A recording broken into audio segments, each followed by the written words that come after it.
Bonjour à tous. Merci d'être avec nous pour ce panel assez exceptionnel sur le financement. Vous avez fait une belle sélection de grands professionnels du secteur. Donc, je suis très heureuse d'accueillir Virginie Lazès, associée gérante chez Rothschild, Arnaud Codou, directeur général adjoint de BPI France, Julien Creuset, managing director chez Blackfin, et Pierre-Edouard, tu es partenaire chez Raise Ventures, récemment créé. Je vous propose qu'on démarre rapidement, qu'on prenne le temps de se présenter en quelques secondes. Moi, je m'appelle Caroline, je suis un des 3 fondateurs d'Anaxago, je suis au board de France FinTech et donc j'ai le plaisir d'animer les sujets sur le financement, parce que si vous connaissez un peu mon sujet, c'est un peu mon métier. Virginie, je te laisse te présenter. Ça marche. Bonjour à tous, Virginie Lazès, donc je suis associée gérant chez Rothschild & Co. Ça fait 22 ans maintenant que j'accompagne les entrepreneurs de la tech dans leurs problématiques de levée de fonds et de fusion-acquisition. J'ai rejoint Rothschild il y a 5 ans maintenant et j'ai le plaisir de participer à des tas d'opérations fascinantes auprès d'entrepreneurs. 22 ans après, je ne me lasse pas d'accompagner cet écosystème qui est de plus en plus riche et de plus en plus dynamique. Merci Virginie. On en parlera, mais Virginie a accompagné certaines des plus belles exits de la FinTech. Donc je ne sais pas si on pourra dire trop de choses, mais en tout cas, on va dire plein de choses. Arnaud ? Donc Arnaud Codou, directeur général adjoint de BPI France. Moi, ça fait que 15 ans, mais ça fait 15 ans et je ne me lasse pas non plus. La FinTech, c'est intéressant pour nous parce qu'on est une banque, donc on fait plein de choses dans le secteur bancaire. Et comme toutes les banques, on a une relation, on danse, on fait du tango avec les sociétés de la FinTech, et on est aussi un investisseur en venture, donc on a un fonds FinTech, on a des fonds large cap dans lesquels on investit aussi en FinTech. Voilà, donc on est un petit peu des deux côtés de la relation qu'on peut imaginer, en tout cas les deux plus classiques. Merci beaucoup. Julien, toi tu es le fonds FinTech de France. Un des fonds en Europe. Donc Julien Creuset, moi je travaille chez Blackfin, moi ça fait 10 ans que je suis investisseur, et Blackfin ça fait 10 ans que ça existe en tant qu'investisseur dans les services financiers en Europe. Le fonds Venture de Blackfin, il a un peu plus de 2 ans. En 2 ans, on a investi dans 12 sociétés FinTech, AssureTech en Europe, la moitié en France, 6 en France, Memobank, Epsor, Accurate, Descartes et Agicap. Et donc on investit à travers les différents stades de maturité des FinTech en Europe. Voilà. Très bien. Mais toi, Pierre-Edouard, tu es le dernier arrivé chez Raise avec ton associé. Vous avez lancé l'activité Ventures, c'est ça ? Oui, exactement. Moi, je suis partenaire de Raise Venture. Raise Venture, c'est le fonds de venture, l'activité de venture du groupe Raise. Groupe Raise qui a été fondé par Clara Guémard et Gonzague de Blinière, sur une galaxie assez de plus en plus complète aujourd'hui, qui regroupe notamment une fondation qui s'appelle Raise Sherpa, que vous connaissez peut-être, qui octroie des prêts d'honneur de 100 000 euros et des programmes d'accompagnement. Et sur la partie vraiment venture, nous aujourd'hui, on a un fonds de 100 millions d'euros. On est plutôt généraliste. On investit dans le digital, l'Internet au sens large, et on a évidemment, ça inclut la FinTech. Et on a déjà réalisé 3 investissements en FinTech. Mooncard, Finfrog et un autre investissement qui va être annoncé dans quelques temps. Donc voilà, on investit des tickets de 1 à 7 millions d'euros, donc on est plutôt positionné série A, série B. Voilà. Ça c'est marrant, j'ai essayé de faire mon KYC Mooncard il y a quelques jours. Solide. Il s'est bien passé, j'espère. Extrêmement bien, extrêmement bien.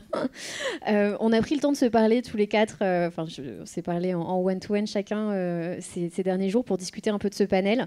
Et le premier sujet qui est beaucoup revenu sur le besoin de levée de fonds dans la FinTech, c'est qu'en fait, on est sur des sociétés qui ont besoin d'atteindre une taille critique assez importante, parce qu'on est beaucoup sur des business de flux.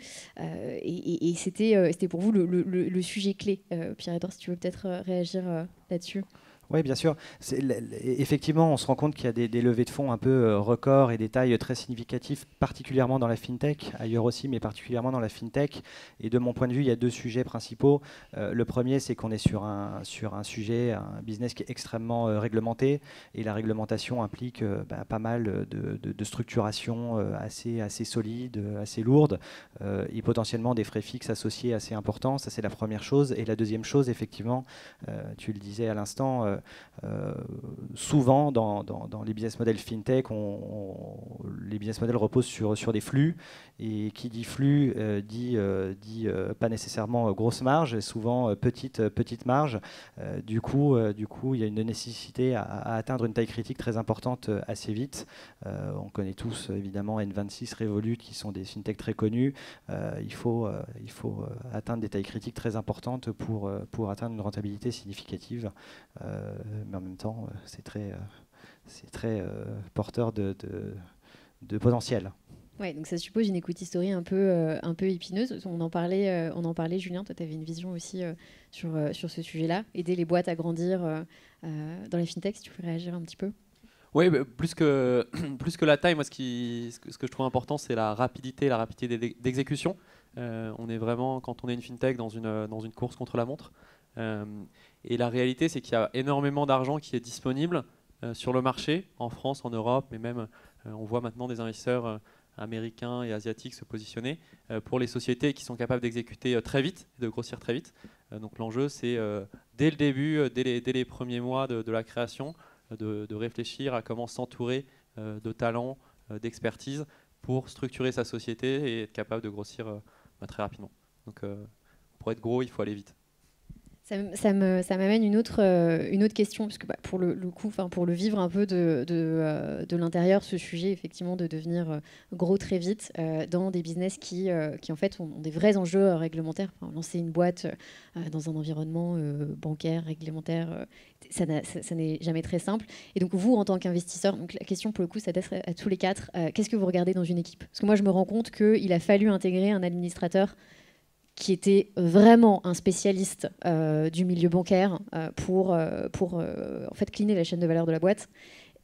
Est-ce que c'est une chose que vous regardez en tant qu'investisseur? Peut-être Virginie, Arnaud, si vous voulez réagir. On regarde toujours l'équipe de toute façon et toujours la polyvalence de l'équipe. Donc c'est ça qui est beau dans les startups et dans les jeunes boîtes, c'est l'alchimie entre la complémentarité des fondateurs et leur symbiose malgré tout. Donc ce qu'on regarde, c'est ça, c'est la capacité à fonctionner de manière complètement fluide avec des profils très différents. C'est singulièrement vrai dans la fintech parce qu'il faut des profils tech, il faut des profils marketing et il faut malgré tout un minimum de profils réglementaires dans la plupart des sous-segments. Donc oui, on regarde ça évidemment avec beaucoup d'attention, et la balance entre les trois et la symbiose entre les trois est un truc vachement frappant. Moi, pour l'anecdote, c'est d'ailleurs un de mes premiers investissements fintech. Je ne les fais pas en direct, mais je les regarde plus que les autres parce que ça m'intéresse, et pour tout ce que je fais chez BPI France par ailleurs.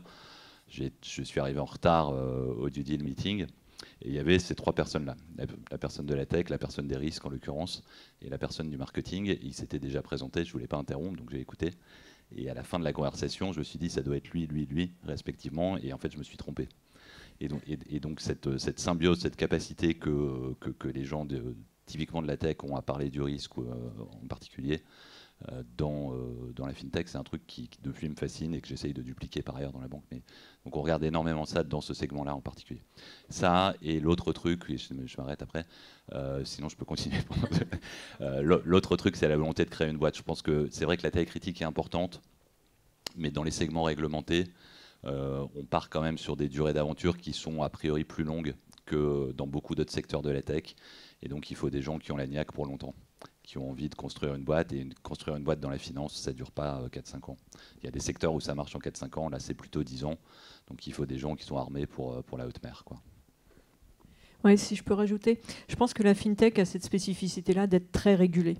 Et par rapport aux autres segments de la tech, où effectivement il faut des entrepreneurs qui ont du drive, il faut du marketing, il faut de la tech, etc., on peut avoir des entreprises successful en tech avec un seul dirigeant charismatique qui emmène tout le monde. Là, dans la fintech, c'est très différent, parce que si vous n'avez qu'un dirigeant qui est très tech ou très marketing, il va vouloir avancer, et il ne va pas obligatoirement s'intéresser à tout ce qui est regulatory. Donc il faut avoir une équipe ou un porteur du projet réglementaire qui soit effectivement un très bon, mais qui soit capable d'être agile. ce qui n'est pas toujours évident quand on fait du regulatory et du legal. Et à l'inverse, il faut avoir un patron tech ou un dirigeant tech qui sache écouter et qui sache prendre conscience que de temps en temps, il faut s'arrêter, il faut peut-être passer un petit peu plus de temps pour bien construire les bases du regulatory. Et du coup, ça veut dire qu'il faut une équipe qui sache s'écouter et qui soit très en symbiose. Sinon, ça ne marchera pas en fintech, alors que ça peut très bien marcher dans les autres verticales de la tech. C'est intéressant. Tu veux réagir peut-être? Ouais, au stade très early stage, dans les sociétés les plus jeunes dans lesquelles on investit, avoir l'expertise réglementaire, c'est pas forcément indispensable, mais avoir cette sensibilité-là et être conscient que la réglementation, c'est un état de fait et qu'il faut s'y conformer ou la prendre en compte, c'est indispensable. On n'investira jamais si on n'a pas ça, c'est clair. Après, c'est pas la seule chose, évidemment. Nous, ce qu'on dit, c'est qu'il y a 3 choses. Un, il faut avoir envie de bosser avec les entrepreneurs. Il faut qu'ils aient envie de bosser avec nous. On part sur 10 ans, et 10 ans ensemble, si c'est tendu, c'est compliqué. C'est un long mariage. c'est plus long qu'un mariage moyen. 2, il faut de l'ambition parce qu'on construit des grandes choses et quand on met de l'argent en capital risque, si on met 5-10 millions, évidemment, il faut qu'on retrouve plusieurs fois cette mise-là et donc il faut beaucoup d'ambition pour pouvoir faire un gros succès. Et 3, il faut de l'exécution. Rêver, avoir beaucoup d'ambition, c'est bien, mais on est sur des sociétés qui ont 5, 10, 20 personnes. Il faut juste être des bêtes de travail, bosser plus que tout le monde et c'est ça ce qui compte à la fin. C'est bien parce qu'il y a des gens de mon équipe dans la salle. Bon, tu veux peut-être réagir sur ce qu'on a dit? Non, je réagir juste, je suis tout à fait d'accord avec ce qui a été dit, particulièrement capacité d'exécution, capacité à délivrer évidemment. Ce côté expertise réglementaire est très important et je rajouterais aussi une chose qui est évidente, mais c'est un des rôles de la FinTech aussi, c'est de disrupter sur l'expérience utilisateur ce monde de la finance et la capacité à sortir un produit à la fois technologique et sur le design, la user experience vraiment top niveau, c'est quelque chose aussi de fondamental et qu'on regarde particulièrement en FinTech d'ailleurs. Oui, c'est effectivement assez clé. On passe au second sujet de notre panel qui est le sujet qui intéresse pour les différents dirigeants qui sont dans la salle et qui fascine un petit peu tout le monde. Alain l'a dit dans son mot d'introduction, la FinTech c'est le 2e secteur qui lève le plus de fonds en capital risque. On est sur un marché qui est exceptionnellement bien valorisé. Les levées de fonds se font à des prix tout à fait intéressants et pourtant on est sur, comme tu disais Arnaud, des cycles assez longs avec des besoins en cash qui sont assez réguliers. Est-ce que vous sentez qu'on va vers une maturité du marché de la levée de fonds en FinTech ou c'est des choses qui vont continuer à accélérer? Parce qu'on n'a pas beaucoup perdu cette année. Ce que disait Alain, c'est qu'on a fait 10% d'investissement en moins au premier semestre, ce qui n'est pas énorme par rapport à d'autres secteurs. Donc comment est-ce que vous le sentez, Virginie, toi, En fait, la FinTech... la FinTech, c'est une disruption d'un marché qui est énorme. La finance, l'assurance. Donc c'est un marché énorme et c'est un marché dans lequel les opérateurs historiques ne peuvent pas se réinventer parce qu'ils ont des systèmes IT qui sont de la legacy. C'est des grosses institutions et se réinventer de manière rapide et agile, c'est compliqué. D'abord, ils ont mis du temps à le comprendre. Maintenant, ils ont compris, mais ils essayent de le faire. Et on voit que c'est très compliqué et c'est assez logique, vu leur profil, que ce soit compliqué. Et finalement, les fintechs sont là pour innover dans ce secteur et réinventer ce secteur. Donc, les enjeux de création de valeur pour les fintechs, elles sont très fortes puisqu'elles vont disrupter cette industrie énorme. Donc, ça, c'est une première raison pour laquelle, effectivement, les valos sont élevés parce que la création de valeur est très forte. Deuxièmement, finalement, les exits, parce que les enjeux sont très forts, les exits, elles sont assez naturelles. Ça peut être ces incumbents ou ça peut être, comme on l'a entendu tout à l'heure, finalement la création de nouveaux acteurs qui seront autonomes et qui viendront s'imposer dans ce marché. Donc du coup, effectivement, pour des investisseurs, se dire que s'ils parient sur le bon business model, la bonne équipe, avec la capacité de dérouler, la valo à la sortie sera très forte. Donc du coup, ils peuvent justifier une valo à l'entrée qui est importante. Et dernier élément qui justifie tout ça, finalement, c'est qu'on l'a dit tout à l'heure, on est sur des modèles qui consomment pas mal d'argent, parce que soit c'est effectivement de la transaction avec effectivement une rémunération assez faible pour chacun des mouvements, soit c'est du B2C et aller acheter, conquérir un client quand on est en B2C dans un marché déjà très établi, c'est compliqué. Donc c'est des modèles qui consomment du cash, mais qui peuvent rapporter beaucoup. Donc mécaniquement, c'est des grosses levées de fonds sur des grosses valos. Toi, ton pronostic, c'est que ça ne va pas s'arrêter, quoi. Tant que les fintechs continueront à vraiment créer de la valeur et à être porteuses de nouveaux business models qui font du sens, à attirer de nouveaux clients, et on l'a vu avec Luco, enfin on le voit, tant qu'elles prouvent que leur marché est là, oui, il n'y a pas de raison que ça s'arrête trop, et je ne pense pas que ce soit une bulle, je pense que ce sont des valos assez justifiés. Ouais, non, juste pour compléter, c'est vrai, tout à fait. Et je pense qu'on n'est pas arrivé au stade de maturité ultime de la fintech aujourd'hui. C'est que le titre, je crois, c'est le rêve c'est bien, le cash c'est mieux. On remercie Alain Clot pour ce titre. Oui, merci Alain. Mais on pourrait aussi dire il faut que la réalité rattrape le rêve, dans le sens où il est vrai qu'on arrive à créer aujourd'hui des acteurs très importants en fintech qui ont des tailles critiques relativement importantes. Mais aujourd'hui, il faut commencer aussi à sortir, je parle à l'échelle internationale, hein, à sortir des acteurs qui arrivent à dégager une rentabilité très importante ou à créer une valeur très importante qui puisse déboucher sur un M&A très justifié, à une valo qui correspond à l'equity story. Ça, c'est important et je pense qu'on n'est pas encore arrivé à ce stade de maturité-là, mais on avance. Et je citais tout à l'heure les grands acteurs, notamment des néobanques les plus connus que tout le monde connaît. On commence à avoir des tailles critiques. Maintenant, il va falloir commencer aussi à...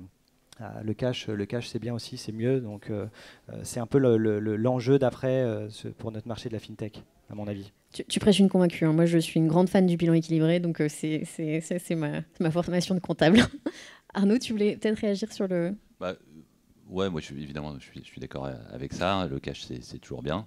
On est là pour ça d'ailleurs, si le cas échéant. Non, moi je trouve ce qui est intéressant par ailleurs, c'est ce qu'on ne dit pas beaucoup, c'est qu'on est dans un segment où c'est assez particulier, parce que les incumbents sont très fragiles technologiquement, alors que c'était les pionniers il y a 30 ans, donc ils ont énormément besoin de technologie, et ils sont très fragiles financièrement au sens de leur valorisation. Donc on a des banques et des assureurs qui sont très mal valorisés quand même, en particulier en Europe.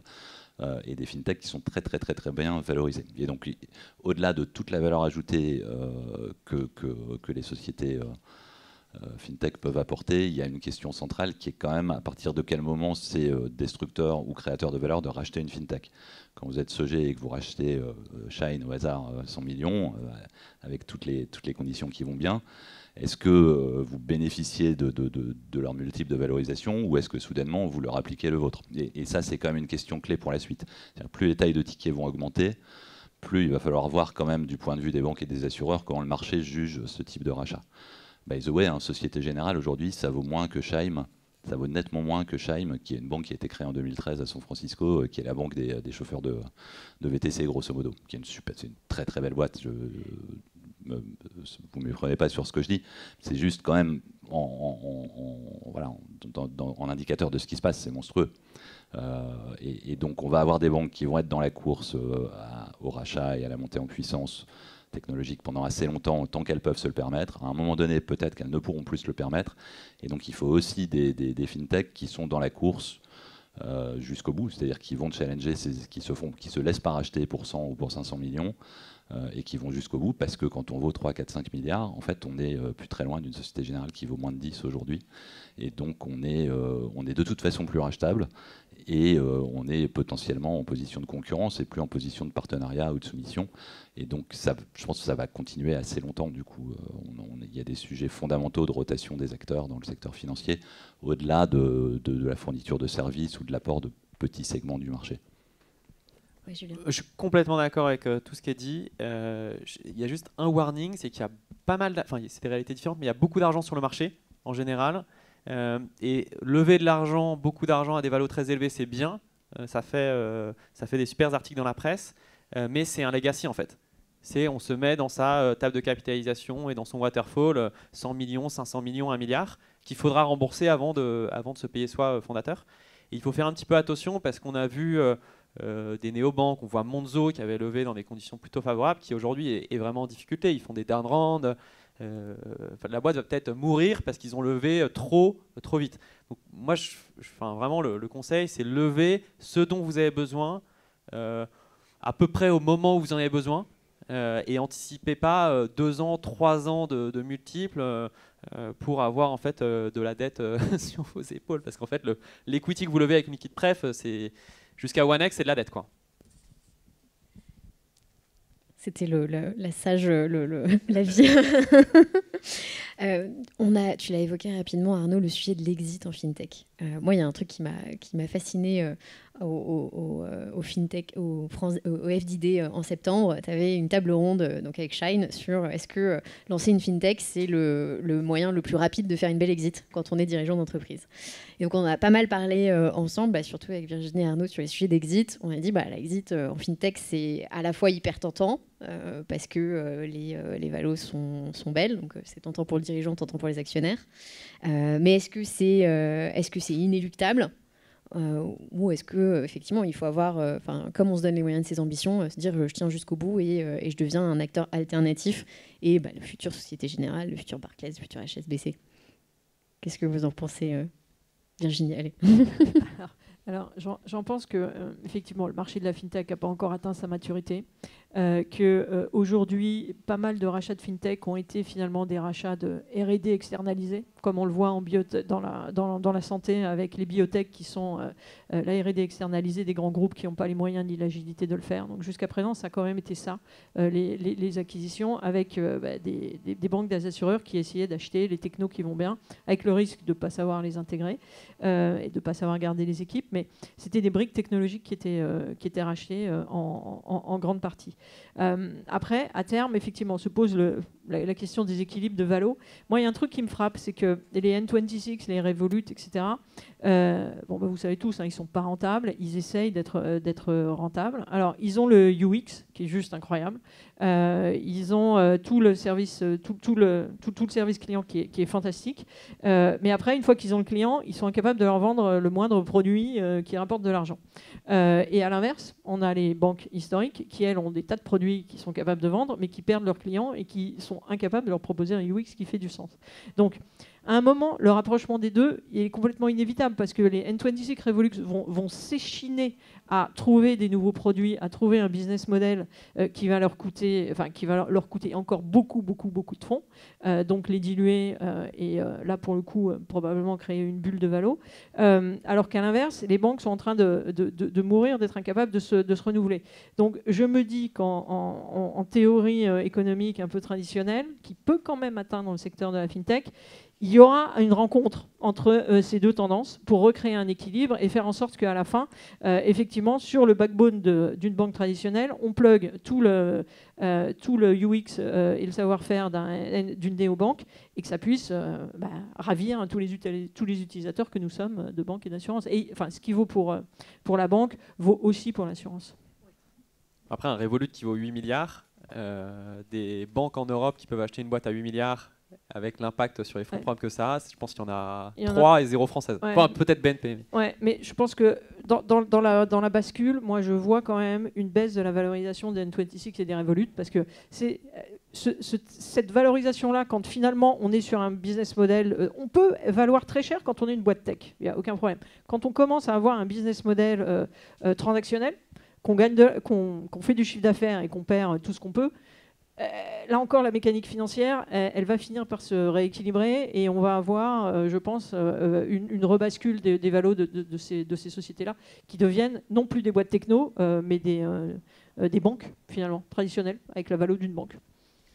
Et aujourd'hui, on se rend compte, ça permet de faire une petite remarque, c'est qu'on peut se poser la question aujourd'hui de à quel point la maîtrise du client et la capacité à sortir un produit qui a une UX extraordinaire, donc plutôt côté front, est survalorisé, extrêmement bien valorisé, sous-entendu au détriment des valorisations plus agressives, Arnaud le disait tout à l'heure, des acteurs traditionnels. Mais pour autant, je suis d'accord, le rapprochement semble inévitable parce qu'on est tous contents aujourd'hui d'avoir un N26 ou un Revolut dans notre poche sur notre téléphone, mais j'entends beaucoup autour de moi de dire je ne vais pas mettre tous mes avoirs sur N26 ou Revolut parce que le bilan de ces banques, parce que la solidité de ces banques n'est pas nécessairement celui que je voudrais et je suis quand même content de garder mes assurances vie à la Société Générale ou à la BNP et ça pose quand même un vrai sujet, une vraie question, c'est que j'ai l'impression que ces deux mondes ont besoin l'un de l'autre, que on a tendance à considérer les banques traditionnelles comme une commoditisation un petit peu de la tenue de compte, de la capacité à sortir des crédits, des prêts, à tenir des choses sur le côté un peu très réglementaire et savoir-faire technique historique, avec la solidité des bilans qui vont avec, et qu'à côté de ça, on valorise aussi très bien le fait que d'avoir une application top niveau qui nous permet d'avoir une expérience utilisateur bien meilleure, mais à la fin, je suis d'accord avec Virginie, il faut que probablement ces deux mondes se rencontrent peut-être un peu plus et qu'il y ait un rééquilibrage des valorisations et des valeurs ajoutées apportées par chacun des acteurs qui soient peut-être plus rééquilibrés. Peut-être sur l'exit, il y a une, il y a une réalité nouvelle. En fait, si c'est les fondateurs qui veulent sortir, alors il n'y a pas trop d'autre choix que de se vendre. Aujourd'hui, vu la maturité du secteur, etc. Si c'est les fonds qui veulent sortir, parce qu'ils sont à la fin de la durée de vie d'investissement, il y a une réalité qui est assez nouvelle, c'est que les fonds peuvent sortir en secondaire, dans le cadre des opérations, un fonds qui est rentré en série A, dans le cadre de la série C ou série D, il peut sortir tout ou partie en secondaire. Et ça, c'est quand même assez nouveau, et donc ça peut créer des boîtes qui prendront les 8, 10, 12, 15 ans nécessaires pour arriver à un stade de s'introduire en bourse, d'être rentable. Et je pense que ça, c'est assez nouveau, en tout cas dans ce cycle économique-là. Peut-être que ça existait un petit peu en 2000, mais c'est assez nouveau sinon. Moi, je trouve tout ça c'est passionnant et ça pose la question de où est la valeur dans la banque en fait. C'est quoi la valeur d'une banque? Est-ce que c'est sa relation client? Est-ce que c'est la confiance qu'on a en elle? Est-ce que c'est son socle technologique? Est-ce que c'est son bilan? Alors déjà, on sait que c'est pas son bilan parce que personne ne comprend rien au bilan des banques. C'est une réalité, donc on sait que c'est pas là, malheureusement, parce que c'est en fait probablement le truc le plus technique et le plus compliqué, mais de facto aujourd'hui la valeur est pas là. Donc c'est un débat entre la qualité de l'UX et la confiance. Moi, ce que je vois quand même, c'est que tout le monde fait confiance à Google, et dans des proportions complètement hallucinantes. Donc, la place qu'il y a à prendre pour créer des nouveaux acteurs et construire la confiance sur l'UX, elle me paraît monstrueuse. Nous on est un fervent militant des fintechs qui vont jusqu'au bout. Il y aura des rencontres, c'est absolument nécessaire, parce que tout le monde ne va pas mourir dans les incumbents. C'est peuplé de gens très intelligents. Il y aura des belles rencontres, mais il y aura aussi des winners stand-alone, si je puis dire, en bon français. Il y aura des gagnants qui gagneront tout seuls, parce qu'il faut des nouveaux acteurs. Tous les secteurs sont régénérés par la tech. Il y a des émergents qui souvent finissent par dominer dans tous les secteurs. Il y en aura dans la finance, il n'y a pas d'exception financière. C'est absolument clair pour moi. On est en train de le voir dans beaucoup de pays, c'est frappant en Asie. Et si ça n'arrive pas par les fintechs, ça arrivera par les Amazon-like ou les Tencent-like, mais ça arrivera. Il ne faut pas se faire d'illusions. Et donc c'est un moteur pour les entrepreneurs, c'est un moteur pour les exits parce que les banques vont courir derrière. Mais il faut être conscient de ça. Il y aura des champions. Il faut absolument, plus BPI France qui parle, il faut qu'on construise des champions de la fintech de la finance 2.0. C'est indispensable. Ne vous laissez pas racheter.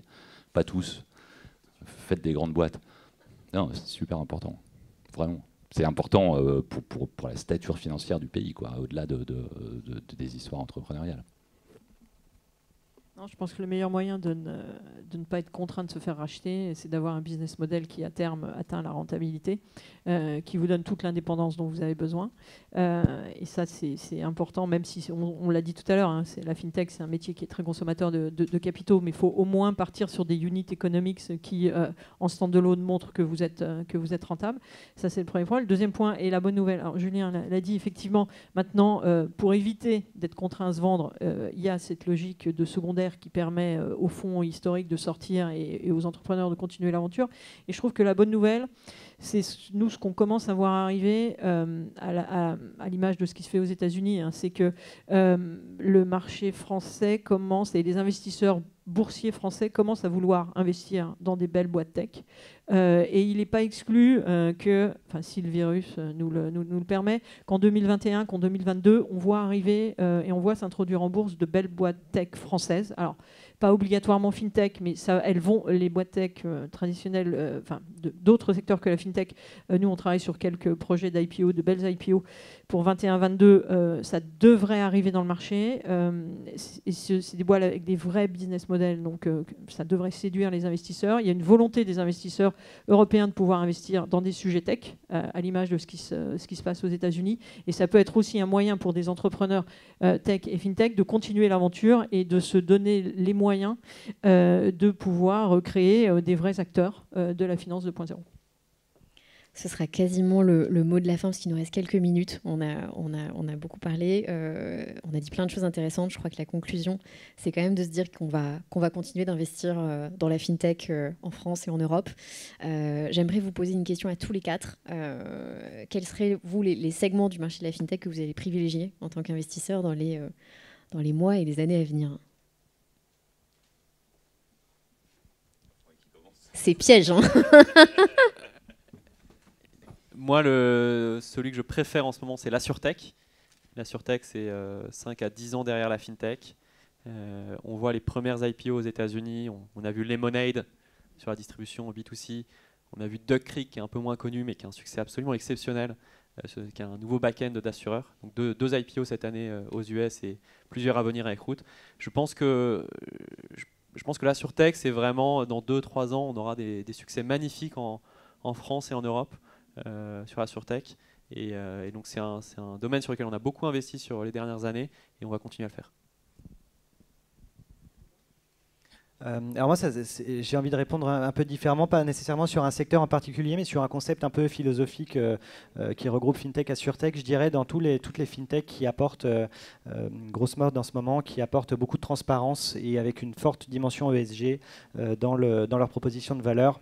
J'ai 2 exemples en tête très rapides. Par exemple, un FinFrog qui se positionne sur le microcrédit en tant qu'alternative au découvert bancaire ou des néobanques en ce moment qui se créent avec une approche comme Helios, par exemple, qui vous garantit que tous vos avoirs placés dans votre banque permettront de financer des projets qui correspondent à ce que vous avez envie, alors que quand on place son argent sur un compte chèque à la Société Générale, on ne sait pas ce que la Société Générale en fait derrière. Et toute cette évolution de la société au sens large, je pense que la FinTech peut y répondre en ce moment et le momentum est très bon. Et je trouve qu'il y a une belle opportunité à prendre sur ces sujets de transparence et ESG. Arnaud ? Bon, nous, on a un petit tropisme services financiers aux entreprises, mais c'est aussi parce que c'est notre cœur de métier. Mais on voit beaucoup de choses, c'est-à-dire c'est un marché qu'on connaît bien, on voit le potentiel, on sait qu'il y a des choses à faire, donc ça c'est très clair. Paiement, il reste des choses malgré tout, parce que c'est un secteur assez mûr, donc en late stage, il y a encore pas mal de valeur à créer. Et perso, même si on ne fait pas beaucoup de deals pour le moment, parce que c'est encore compliqué, tout ce qui est crypto-asset, je pense que c'est un secteur qui est quand même... si on se projette à 5-10 ans, c'est un secteur qui est porteur d'une transformation qui est absolument phénoménale. Il ne faut pas se tromper. Il y a du regulatory à faire et il faut être sur les bonnes couches technologiques. Typiquement, on a fait un investissement chez A5 qui fait des nœuds Lightning sur le réseau Bitcoin. Voilà, il y a des gens qui sont en train de construire des couches d'enablers technologiques sur les protocoles blockchain ouverts qui sont super intéressants et qui vont être des fondamentaux, je pense, pour la transformation de la façon dont l'argent circule. Et ça, c'est intéressant, c'est un peu plus émergent, et on n'est pas, les Européens, Français en particulier, pour le moment, on court un peu derrière d'autres pays, alors qu'on a des très très bons ingénieurs et quelques très belles boîtes. Un marché à craquer. Virginie ? Alors moi, je vais faire écho à une des premières tables rondes de ce matin, et je vais vous parler d'un sujet qui me tient à cœur. Je pense que... la FinTech, c'est l'avenir de la finance. On voit bien que la finance, aujourd'hui, est très peu féminisée. Donc, si on veut avoir demain une FinTech une finance plus équilibrée, il faut que les FinTech soient aussi un peu plus inclusives. Et donc, toutes ces startups-là, en plus, bon, allez, j'arrête la propagande, mais on voit bien que dans des équipes hommes-femmes, le succès de réussite est supérieur à des équipes purement masculines. Donc, voilà, c'était mon petit credo personnel sur le sujet. Je ne peux que soutenir. Merci beaucoup. Merci à tous les quatre. Largement partagé par tout le monde d'ailleurs. Hein, voilà. On est d'accord. Il faut une femme dans cette industrie. Merci. Un grand merci à tous les quatre. C'était passionnant. Je pense qu'on peut les applaudir.